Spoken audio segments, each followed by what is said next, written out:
வேற மாதிரி இருக்குன்றது வந்து யூடியூப்ல பார்த்தா நானே தெரிஞ்சுக்கிட்டேன். சரி, என்ன மானிட்டர் வாங்கலாம் அப்படின்னு சொல்லிட்டு ரொம்ப தேடி இருந்தேன்.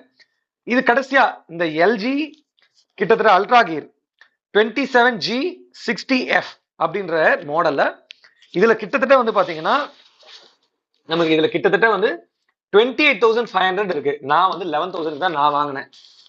நான் ஜஸ்ட் 11,000க்கு இந்த எல்ஜி மானிட்டரை வாங்கியிருக்கேன். ஓகேவா? ஸோ தட் இதை பிரிச்சுட்டு இந்த ஃபர்ஸ்ட் இம்ப்ரெஷனை பார்த்துடலாம்.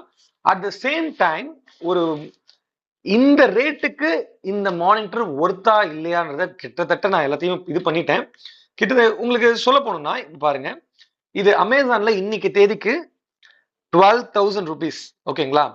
LG 27 inches ultra gear full HD IPS gaming monitor 1ms 180 refresh rate HDR10 FPS counter NVIDIA G-Sync compatibility and AMD FreeSync compatibility HDMI port headphone output virtual borderless with tile and black 27 GS60F அப்படின்றது தான் இதோடைய name கொடுத்துருக்காங்க. And also இதுல வரக்கூடிய specifications எல்லாமே இதில் highlight பண்ணிட்டாங்க. So இதை வந்து பாத்தீங்கன்னா நம்ம யூடியூப்ல நான் வந்து இதை அன்பாக்சிங் எல்லாம் பார்க்கும்போது தமிழ் யூடியூப் யாருமே பண்ணவே இல்லை. ஃபுல்லா இங்கிலீஷ்ல ஒரு 2 சேனல் மட்டும் இருந்தது. பெருசா அந்த அளவுக்கு இந்த அல்ட்ரா கியரை பத்தி பெருசா இல்லை தமிழ்ல. சரி,